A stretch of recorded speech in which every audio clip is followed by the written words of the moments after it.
Good day, my friends. I am here in Bielsko-Biała, Poland with my good friend, Pastor Mirek Kulec. Pastor Kulec, he pastors Philadelphia Church here.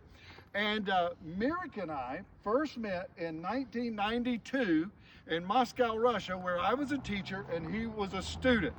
We also traveled together and we made some great memories. But I want you to understand that Poland is a Catholic nation, and Mirek here, God is using him and leading this church and this community, reaching this community for God. And Mirek, I want you to tell us a little bit about how your church is making an influence in this community of Bielsko-Biała. Just share a little bit. Yes, sir. Thank you.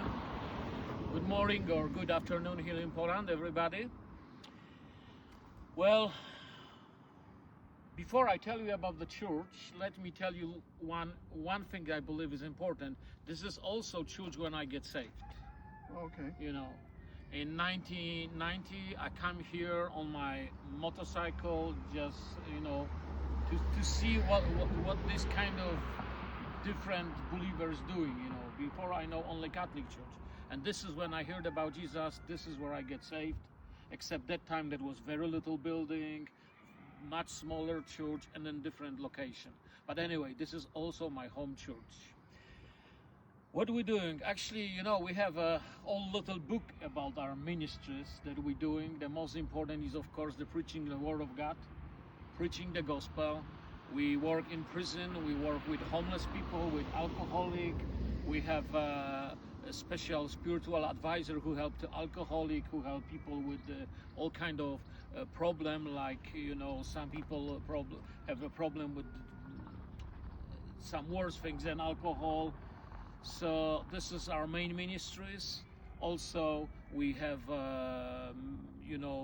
I guess Royal Ranger, Royal Rangers in America. We have also such organization here for the young boys. Yes, for young boys. We have also men and women ministry.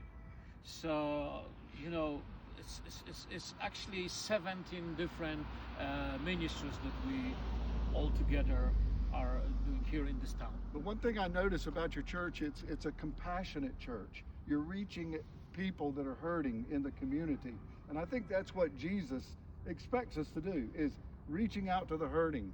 And I appreciate what you're doing. And one thing I want you to understand about Mirek is that wherever he goes, he's always making friends. He's smiling, and as a pastor and a leader, I think that's important. The fruit of the Spirit flowing from you. And listen, there's a lot more we want to hear from him, so we're going to be with you again tomorrow. Thank you for joining us today. God bless.